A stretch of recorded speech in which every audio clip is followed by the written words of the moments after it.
Assalamualaikum warahmatullahi wabarakatuh mahasiswa.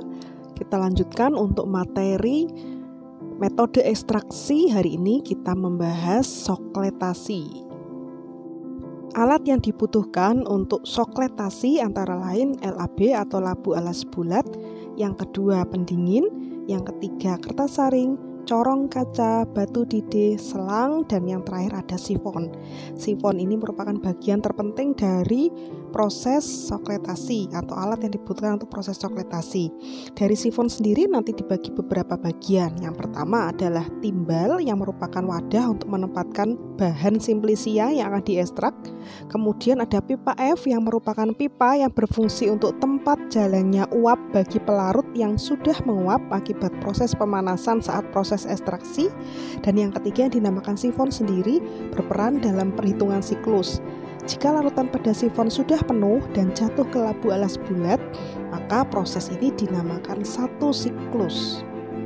Tentu saja nanti dibutuhkan water bath, dan yang di dalam water bath nanti ada aquades. Banyaknya volume pelarut yang digunakan pada ekstraksi sokletasi ini tergantung pada volume timbal atau volume sifon ya. Jadi mahasiswa pertama dapat mengukur volume sifon ini. Nah, nanti volume sifon yang sudah ditetapkan bisa dikalikan minimal 2 kalinya. Jadi ini praktikan mengukur volume sifon, ternyata 110 mili untuk satu volume sifon.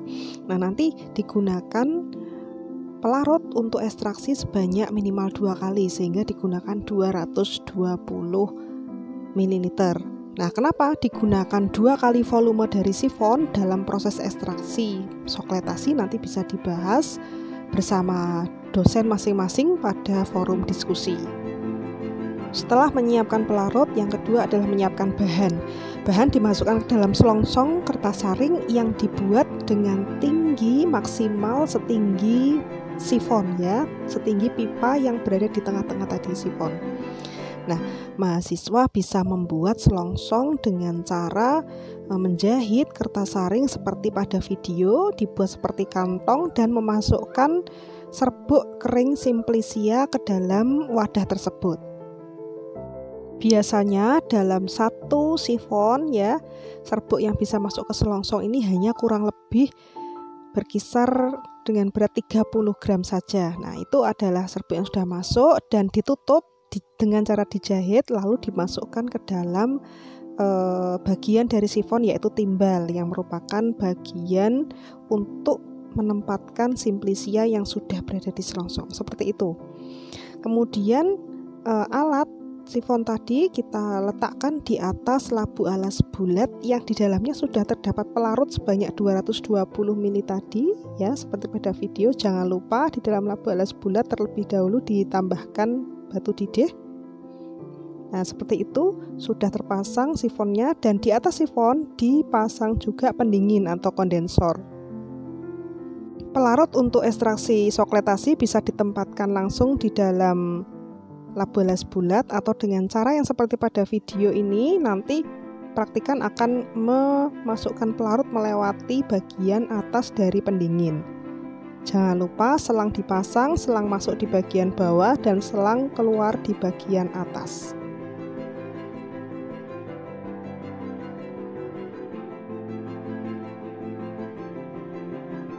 Ini adalah proses menambahkan pelarut sebanyak 220 ml melalui bagian atas pendingin, kemudian akan melewati sifon dan akan turun ke labu alas bulat. Sebetulnya mahasiswa bisa menggunakan cara yang lain, yaitu langsung menempatkan pelarut sebanyak 220 ml di dalam labu alas bulat. Sokletasi sendiri merupakan penyaringan simplisia secara berkesinambungan. Cairan penyari dipanaskan sehingga menguap dalam labu alas bulat, kemudian uap cairan penyari akan melewati pipa samping atau pipa F tadi, terkondensasi menjadi molekul-molekul air oleh pendingin balik dan turun menyari simplisia yang ada di dalam timbal atau selongsong, dan selanjutnya masuk kembali ke dalam labu alas bulat setelah melewati pipa sifon yang sudah penuh. Nah, proses ini dinamakan satu sirkulasi. Biasanya proses sokletasi dilakukan hingga beberapa kali tahapan sirkulasi. Nah, berikut ini adalah rangkaian dari proses sokletasi ya. Dari bagian atas ada corong kaca yang diberi kapas basah, kemudian ada pendingin atau kondensor, di paling bawah ada sifon dan ada labu alas bulat serta water bath. Jangan lupa mahasiswa juga harus memasang selang masuk dari bagian bawah dan selang keluar di bagian atas. Prinsip kerja soklet hampir sama seperti definisinya tadi ya. Uap cairan pelarut naik ke atas melalui pipa samping, kemudian diembunkan oleh pendingin, dan selanjutnya cairan akan turun ke labu melalui tabung yang berisi simplisia. Nah, adanya sifon ini cukup berperan karena seluruh cairan akan kembali ke labu. Wadah labu yang berisi bahan simplisia secara perlahan terisi terus-menerus dengan tetesan pelarut. Akibatnya senyawa-senyawa tertentu dari bahan simplisia akan larut pada pelarut tersebut. Nah, ini adalah proses di mana tabung sifon mulai penuh oleh cairan penyari yang telah menetes dari bagian atas dan terjadi sirkulasi. Mahasiswa bisa melihat bagian yang ditunjuk dengan tanda panah itu mulai turun ya. Tabung sifon penuh dan turun ke bawah.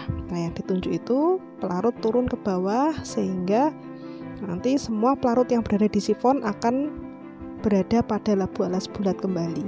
Nah, ini dinamakan satu sirkulasi. Proses bisa dilanjutkan terus-menerus ya, menetes pada sifon, kemudian sampai tabung sifonnya penuh dan dilakukan sirkulasi lebih lanjut. Mahasiswa kemudian dapat berdiskusi dengan dosen kapan proses dari ekstraksi sokletasi ini berakhir ya, apakah sampai dengan sirkulasi kedua, ketiga, keempat, atau saat apakah proses ekstraksi ini akan berakhir. Silahkan berdiskusi.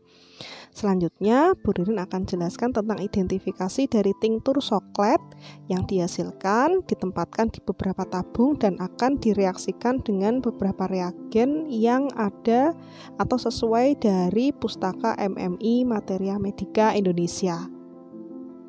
Beberapa pelarut yang digunakan untuk mengidentifikasi tinktur dari soklet tadi antara lain asam sulfat pekat, asam sulfat 10N, HCl pekat, NaOH 5%, amoniak 25%, FeCl3 5%, dan PbA-stat 5%. Nanti Bu Ririn akan sebutkan hasil positif sesuai MMI dan mahasiswa silahkan melihat hasil yang ada pada video.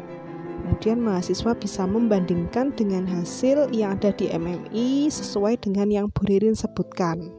Keduanya ditulis pada buku kerja dan digunakan untuk membuat laporan praktikum. Kembali pada sokletasi, keuntungan dari metode ini antara lain hanya digunakan pelarut yang secukupnya ya atau sedikit karena hanya yang berada pada labu alas bulat. Kemudian dapat digunakan untuk sampel yang teksturnya lunak dan tidak tahan terhadap pemanasan secara langsung. Hal ini karena bahan berada pada bagian sifon ya, tidak berada pada labu alas bulat sehingga tidak mendapatkan panas langsung. Dan pemanasan dari sokletasi ini bisa diatur. Sedangkan kerugiannya karena pelarut didaur ulang, ekstrak yang terkumpul pada wadah bagian bawah atau labu alas bulat itu akan terus-menerus dipanaskan sehingga dapat menyebabkan rusaknya atau terjadi peruraian senyawa oleh karena panas. Yang terakhir, hasil positif sesuai MMI, asam sulfat pekat berwarna merah darah, asam sulfat 10N berwarna coklat, HCl pekat berwarna coklat, NaOH 5% berwarna merah jingga,